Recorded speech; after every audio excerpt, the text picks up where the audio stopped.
back with another video, man. Go ahead, like, comment, and subscribe. Go ahead and follow my social medias. We tryna run it up over here, man. Appreciate y'all for tuning in. Yeah, we trying to run it up, man. For real. Well, we on our fourth video. Let's give me the 10 subscribers. Bro. Whatever y'all going through, man, keep y'all head up, man. Everything gonna be alright. Things only happen. It ain't gonna last forever. It ain't gonna last forever, man. For real. Just make sure y'all keep y'all head up and do what y'all gotta do to get up out y'all situation that y'all in. You feel me? Things happen. Let's go ahead and get into this first video, man. Go ahead and subscribe, man. Like, comment, subscribe. Let's go. Is just racist, just flat out racist. He posted on Facebook last night, and he came to work all weird. Boss man makes black jokes every day. My name is Black Jerry. But I just remember looking up and I saw Jerry with the gun. He did one of these and pulled the trigger at my dad. You guys, I really hope y'all do this. In Clinton Township, Michigan, an employee films his morning commute to work, ranting about alleged racism, bullying, and mistreatment by his coworkers. The last thing they ever expected was for him to enter the workplace armed with a gun and murder on his mind. The kid didn't look like he had a care in the world that he just did any of that. The following is based on official police records, and the footage has never been seen before until now. On the morning of January 9th, 2018, 25-year-old construction worker Jerry Mott. Listen, a lot of motherfuckers go through racist shit all the time, bro. Listen. Karma is real. Let them motherfuckers do whatever they want to do, bro. You ain't got to crash out, bro. You definitely do not have to crash out. Because it's not that serious. Because at the end of the day, you going to jail. There's still going to be other racist motherfuckers out there. And why you sitting in jail? Come on, bro. Don't waste your time on that shit for sure. Like, it ain't worth it, man. Jr. begins recording on his way to the office. So, now we're recording. I'm going to tell you, like I told these motherfuckers, like, they just did, like, outrageous, racist bullshit. It's like time and time I come into work, just racist, just flat out racist. There's no giving. Dude used the word like a million times. Boss man makes black jokes every day. My name is Black Jerry. I'm the lowest paid in the company. Been there for a year. Pretty much bullshit. And I got a best friend that works there too. So it's like, even my best friend sat there and pointed out a branch, like, oh, Jerry, which one you want to be hanged from? Him and Johnny. Whoa. It's like, y'all what branch you want to be hanged from? Doesn't, like, click. Like, y'all are ignorant. Y'all just think money is the power of everything. Really, a weapon is the power of everything. I'm just basically saying, you guys. And I really hope y'all do that. Minutes later, Jerry arrives at his workplace. He parks his car and calmly heads toward the front door as he'd likely done every workday for the past year. But this time, tucked into a hoodie pocket underneath his jacket, is a fully loaded pistol. Lock it. Where's Tom? He's shot. I don't know. Look and see. Oh, God, he is. 911, where is your emergency? I need an ambulance immediately at Reliable Fence. You need the police. We got an employee that shot people. Where is the person that shot him? I don't know. We have 4 rooms back there, and when I'm in the locked room. I need police and I need an ambulance staff. Okay, I have everybody coming. Where is the victim? He's right next to me, and I don't know who else. What is this, a 3D model? Is he breathing? Yes, he's breathing. Okay, where is he shot? In the chest. Okay, do we have anything to put on the wound? Why did it? He's got his glove against Why it did now. it look like that? Oh. Where's Tom? My fault, Chad. It looked all blocky. Oh, God, he is. 911, where is your emergency? I need an ambulance immediately at Reliable Fence. We got an Look employee at this all that shot blocky people. and shit. Where is the person that shot him? I don't know. We have 4 rooms back there, and when I'm in the locked room. I need police and I need an ambulance staff. Okay, So they can go through the scene without being at the scene. Cause you can see, bro, this shit is blocky as hell. It ain't my internet either. Everybody coming. Where is the victim? He's right next to me, and I don't know who else Okay, he is he? shot. Who else did he All right, shoot? is he breathing? Yes, he's breathing. Okay, where is he shot? In the chest. Okay, do we have anything to put on the wound? He's got his glove against it now. Okay. Just stay still. You, Is that shot? all right, who's the person? He shot my brother. I have two people shot. Okay, where's the other? Brother, he's trying to leave. I need police now. The dispatcher requests information about the suspect's car, but the woman on the line is unable to answer as someone delivers a crushing confirmation. You mean my brother's shot? Ma'am, take it. Okay, ma'am, take a deep breath. Ma'am, we have everybody coming, okay? Ma'am, somebody get on the phone with me, please. Ma'am, hello? Man, nobody want to be on the phone with you. The fuck, bro? You already said dude fucking gone and shit. Like, come on, bro. Nobody trying to hear that shit. Ma'am, hello? But you do need the description, though. As more calls Black reach Jerry. dispatchers, they're able to learn from other employees that the suspect fled the scene in a gray Saturn. It's a black male. He works with us. Still I don't call know. it He Black posted Jerry. on Facebook last night, and he came to work all weird. Okay. Listen, we got everybody coming to help you. Take a deep breath. What's his name? Jerry Motley. He shot Tom? What the? I have one Conscious person and that's breathing? conscious and breathing that shot. He's standing right in front Okay, of me. all right, and what about the other person? Other person's on the ground, looks like he's dead. Damn. The Clinton Township Police Department arrived to the shocking aftermath of Jerry's rampage. One victim, Angelo Joe McCauley III, was treated by paramedics at the scene and transferred to McLaren Hospital with multiple gunshot wounds. In a back office, the business owner, 61-year-old Thomas Edward Batke, was found face up on the tile floor in a pool of blood, with a fatal gunshot wound to the head. The murder weapon, a semi-automatic pistol, was found near his legs, containing He left the gun there? Nah. Okay. This gotta be the dumbest criminal. Damn, I can't even talk. This gotta be the dumbest This gotta be the dumbest criminal ever. Damn, can't even talk. You know, I'm just gonna bet it. 7 unspent rounds. Ordinary. Several employees were brought into the police station and asked to describe for detectives exactly what happened. We all gather in Tom's office in the morning to find out what we're doing for the day, and I'll just kind of bull talk and see what's going on. And Jerry was just acting really weird this morning. You know, In what way? Was he not talking to people? No, he normally does? No, yeah, just not talking. Just and his buddy Jeff in the other room was like his best friend. You know, and Jeff said hi to him, and he's like, and just walked away, just mumbled something, and walked away. I'm like, okay, that's weird. Well, anyways, we're all in Todd's office to find out what's going on. And all of a sudden, we're like, just thinking like, where's Jerry at? And then all of a sudden, we seen the back door open, and then Jerry walks out like this. Jerry pulls the gun out and says, "You mother! I told you stop with me." Blam! Shots once. I've been to shooting range. I know what it smells like when you shoot a gun. I'm like, what the? You know, when he shot Angelo, you can hear Angelo hit the ground. Lori, the deceased. Bro, my motherfucking mic died. Ain't no fucking way, boy. Ain't no fucking way. Hold on, Chad.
Edit all that shit out, man.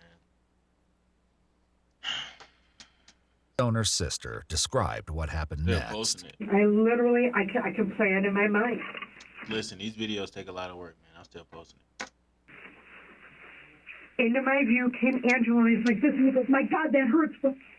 And Jerry was there, and I said, what the hell, what's going on? Because I heard the sound. Was a cat gonna firework? I mean, never in a million years. And he turned and he went this way through the door, and the door slammed and boom, boom against the door. And I was trying to push against the door, and I couldn't. I'm like, what is going on? Because I could hear it all against the door. When he shot Joe, he was still going after Joe. He didn't have any intentions on going in the office because he was walking past the office. And I think that's when Dylan was right there and jumped on him. But when he was walking past the office, I could have sworn I heard him say, I'm sick of this bullshit. Employee Dylan then attempted to stop Jerry from firing the gun again. I grabbed both of his wrists and threw him up against the wall, and I couldn't hold him forever, and I knew that. I held him for about 20 seconds, and then he found a way into the office, and Tom, at the time, my boss, the second guy that got shot, he was trying to lock the door. It was then that Jeff jumped in to help, but the struggle spilled over into the owner's office. They moved into the office, and he still had the gun, and I looked, and my dad, since Jeff was on him, my dad saw that, and he wants to grab his arm and try to get control of it so no one else got shot. And then I saw that, and they were leaning on my dad's desk. So I jumped on Jerry, and I put him in a chokehold. And I don't know where my dad was. I know he was in there somewhere, but I just remember looking up, and I saw Jerry with the gun. He did one of these and pulled the trigger at my dad. Then after that, Jerry had the gun like this, and he shot it at the wall, and then he ended up dropping it. I don't know if it was because I was still choking him, so I don't know if he was losing consciousness. Then after that, it would be him and Jeff just fell to the ground in the doorway. And I remember looking up to the right, and I just saw my dad laying there. I could tell he was almost passed out because he started gagging. I kind of let off because I didn't want to kill him, you know what I mean? But I sat there telling him, I was like, you just killed my dad. Because I knew right away when I saw him laying there that there was no... Did he say anything after you said that? No. Did he? No, I got up. Since I was the first one to get up, I walked out front because I didn't know what to do. Because deep down I knew what happened, but I didn't know what to do. It was then that Jerry, just as casually as he entered, made his way back to his car. However, he didn't make it far. Just 1 mile down the road from the business, Jerry lost control of his vehicle, slamming into the rear of a flatbed truck. 1 mile? Despite not wearing a seatbelt, he survived and was seen by the truck driver crawling out of a shattered window, fleeing on foot. Well, Stan. And it's just crazy because, like, this morning I was asking what was wrong with Jerry, and, you know, Jeff told me, did you read his Facebook status? The night before the shooting took place, Jerry took to Facebook, leaving a cryptic post that hinted something dark was lingering in his mind. He detailed several incidents, writing, "You can't talk to another human being like that," then stating, "I put up with it for a year, no more." Like, I was reading it, and it was just like all the people that gave me a hard time and this, and that, and I think he's talking about Joe. Was there a history of Joe giving him a hard time? I mean, that you saw. All right. Joe has done a lot of things to everybody. Okay. He's grabbed me by my neck and, you know, choked me up one time at a job. Joe the owner? See, that's why you can't be negative towards people, man. For real. Okay. He's grabbed the owner's son by his neck and choked him up just for stupid little bickering arguments, and he's done it to Jeff. And he always picked on Jerry. Angelo is kind of a bully, really, honestly. He'll, like, flick cigarettes at you, he'll throw at you, he'll just do all types of stuff to, like, kind of tick you off. Right. And picks on Jerry the most, so I could see why he was the first one shot. According to the owner's son, there may be a reason Joe hasn't yet been fired, despite the allegations of abuse by his coworkers. It sounds like Joe's a big dude. He's not small. Mm-hmm. Is he that meathead? Is he that guy that's got to pick on everybody, flick cigarettes at everybody, call names? Flick cigarette butts. You been there a long time? Worked for your dad? Yeah, 17 years. Wow. My dad's known him since diapers. He's best friends with his dad. That's how That's why, I mean, Joe's caused fights around there in the past. They've been bullying 7 these years niggas I've been for there. years. Me and him butted heads a few times. Does he keep his job because of the relationship between your dad and his dad? Oh, yeah. Why I think he shot Tom is because nothing happened. We've brought to Tom's attention that Joe is... Nobody likes Joe there. Everybody will tell you that. Nobody likes Joe here. We tolerate him. He's with everybody. You know, he's just a cocky dude, you know? Just thinks his don't stink. In part of Jerry's recording, filmed prior to the shooting, he made it clear why Joe was a target. And Joe, the reason I shot Joe because you're just ignorant. You're the mixture of racist and ignorant. Always constantly yelling at me, telling me to do. I done did everything that you said, but you're still crying about everything. Saying that I ain't worthless, what the hell am I doing in this company? You sat there and antagonized me that one day, and I told you to stop. Like, man, you got me up. Then the boss man's gonna defend you. Have people gone to the owners about Joe and said, hey, things you gotta stop? I mean, he's basically an yeah, the last time, like the last situation Joe had with somebody was with me, is when he grabbed me up on my neck one time, and I told Tom, look, I'm either going to quit, or you need to tell Joe, like, you're going to do something for him, like, get him help, and, you know, Tom told me I'm going to tell Joe to take anger management. I said, you know what, all right, I'll get over it, we're all family, we all got to work together, I've got to put roofs over our heads. That was it. After wounding Joe, killing Tom, crashing his car, and fleeing on foot, Jerry was quickly apprehended when a Roseville police detective saw him running into a subdivision and successfully tackled him to the ground. He was then handcuffed by an officer with the Fraser Police Department, who later returned him to the custody of Clinton Township. He now sits with detectives who will hear a haunting confession regarding his motives for the brutal attack. I got the job through my best friend. Okay, my best friend is Jeff. Pretty sure you talked to him. But it just, something just didn't really feel right. Like, because then he started completely being that whole, just screaming and yelling at me if I get something wrong. Oh, you're stupid, you're dumb, you're worthless. The way he was acting towards me, and he was like, you would never get a raise here, you're just a piece of, and you're and this, every time we get in an argument, he reverts back to racism, and it's like I'm at a losing chance, and then whoever's with him, they're tagging along, they're laughing at the jokes, so I'm just like a target, and it's just a constantly target every single day of my life. Jeff, who explains he's known Jerry since high school, admits there was name-calling at the job site. You know, there are times where, you know, You need to grow up, though. It's not that there's racial slings back and forth, you know, he might say, or whatever, you know, or you know, he might say something about being white or something, you know. Everybody, even him, would shoot shots back. You know, it's just guys and guys. And then, like with me and him, our relationship. So he opened the door for them niggas to say some racist shit, and they just, you know, they just kept going with it. You know, that's his fault, though. He opened the door for niggas like technically is one of the whitest black people I know. Yeah. He doesn't really like his kind either, per se. I mean, I guess you'd say back in the day, he kind of acted like it didn't really offend him as much, you know, when we were younger, you know? Opened the door In for parts them of the niggas. recording made before the shooting, Jerry speaks directly to his best friend, Jeff. He woke up in that bad mood and chose to take it out on him. Let me tell you something. You are the most his best friend ever. The way you treated me when I first started at that company was overrage. Jumping around in the state truck, screaming, Nick, Nick, Nick, Nick. Jerry, you ain't never gonna be nothing. My car broke down, so you had to come and get me. You just harassed me every single day you harassed me about getting my car. When are you ever gonna get your car? I don't want to drive you. All this other bullshit. If you ain't want to drive me, you ain't have to drive. That's it. But there's no point. I just sat there and you just screamed and yelled at me.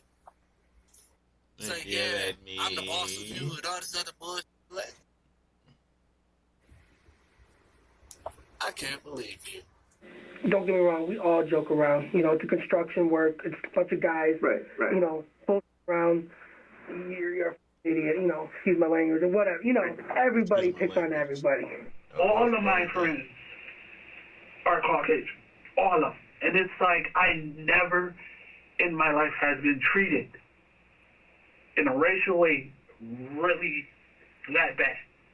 And it's like, it's not fair, and it's like, I even thought about, like, maybe I should quit. But something inside of me was like, no, they can't get away. They can't get away with this. Like, this is not right. Y'all already broke through. Like, oh my God, it's nerve-wracking. Just thinking about it, like, it's like, how do you treat another human being so bad and expect him to be perfectly fine with it when it's a constant thing, when he told y'all multiple times to stop? Jerry points to the nickname Black Jerry as a source of resentment, but employee Dylan shares their reasons for addressing him this way.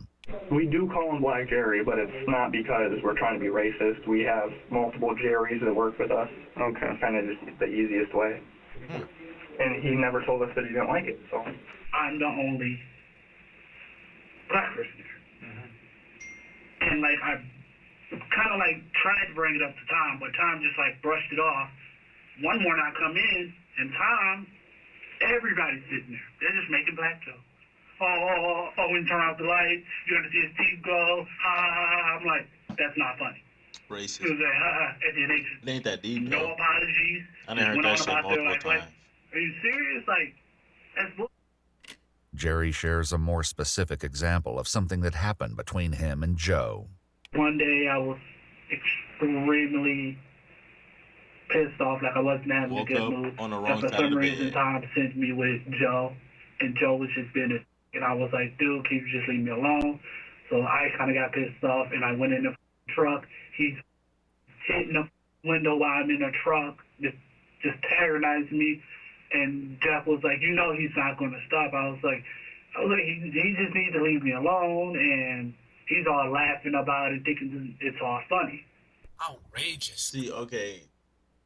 Hold on. Screaming at me. Oh, if I get something wrong. Oh, shit, you should already know this. You've been here for at least 2 months. I have a disability. I can't do that. I know it now that I've been there for a year. You say, oh, I'm just doing whatever Joe's doing to you. That's not right. That's some bullshit. Multiple co-workers acknowledged that Joe was particularly harsh with Jerry, but still couldn't believe he would take it to this extreme. Jerry was, I've had him over at my house a few times, you know what I mean? We've hung out. He was a good kid. I mean, granted, I know Angelo, he gave him quite a bit of at work, but, I mean, Jerry's a little slow. So when you tell him to do something and he doesn't do it properly, you just got to keep telling him, you know what I mean? Okay. My dad's, to be honest, everybody's told my dad, you know what, Jerry's a good kid, but we don't think he's cut out for this kind of work. My dad agreed, but he didn't want to just dump Jerry off, you know what I mean? He wanted to help the kid. That's what he does with a lot of these people around here. He's trying to help all of them. According to Tom's sister Lori, she encouraged her brother to fire Jerry, but Tom refused. He's a little slow.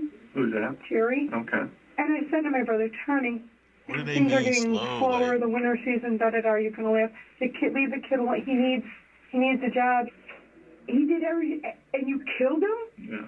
So Tom was great to him. You know, Tom could have canned him 6 months ago. You know what I mean? He just wasn't the best worker all the time. You know, again, he is slow. You know, doesn't like the cold. You know, all this. So, but he was very patient with Jerry, and which is why I don't understand what. When Tom was shot, did it look like he was the target of was Jerry's intention? Yeah. Oh yeah. Right. Oh yeah. Yeah, because there's 4 of us there, and he could have went off and pop all of us. Right. If he wanted, But you know he what I mean? specifically got his arm in, and pointed at Tom, and pulled the trigger. Yeah. Jerry continues his confession to investigators, sharing a specific incident regarding the owner, Tom. Tom's like, started laughing, and he just turned to me. Oh, do you want to hear something funny? I'm like, not really, Tom. I really don't want to hear that funny.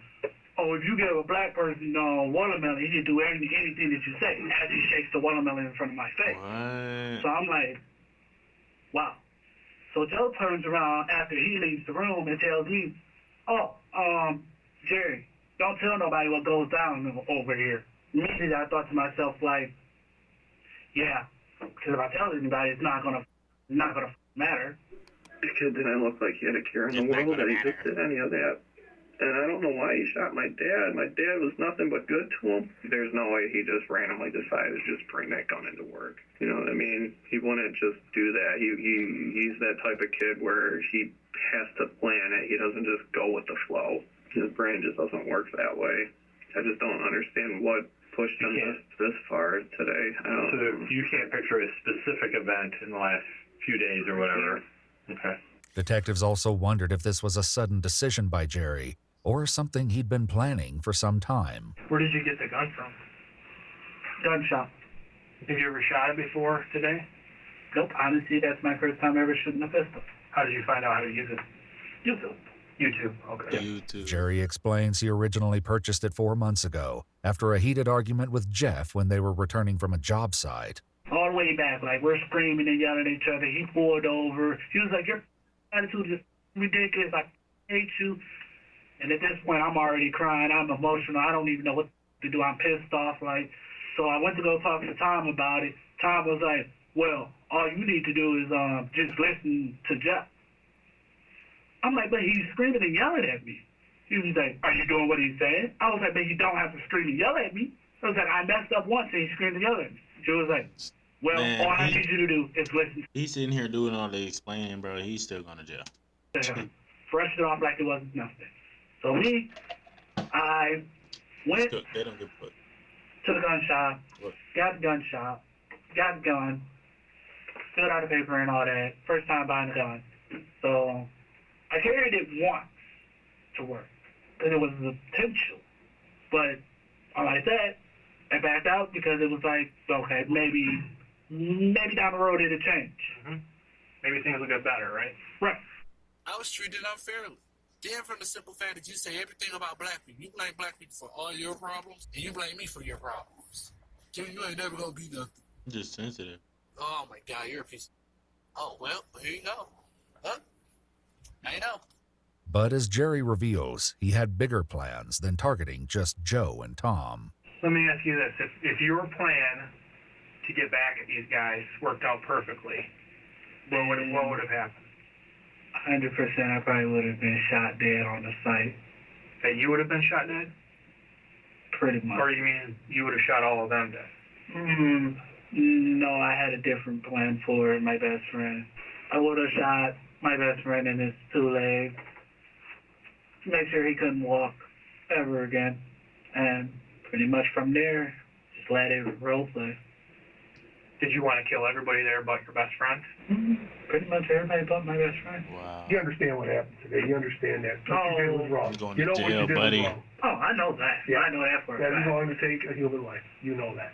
Yeah. And you were intent on killing these people in the shop. Yeah. And you killed Tom, you shot him in the head, and you took 2 shots at Joe. And your intentions were to kill him too. What were you feeling when this was going on? In my head, get him. Get Joe and go after everybody. Just get him. But due to the quick intervention by his co-workers, Jerry was disarmed before he could harm anyone else. The only loss of life was that of his boss, Tom. Lori shares that outside of work, Tom took care of his wife, who's bound to a wheelchair and battling advanced stage 4 cancer. Did I ever in a million years think somebody would bring a gun in and shoot somebody? No. My brother, least of all. My brother played Santa for kids, for people in nursing homes. My brother was no doubt the kindest kid, and I wish he would have shot me instead of him. Chad, why didn't you take me instead? Why didn't you take me instead of Tommy? Are you feeling any remorse for what you did today?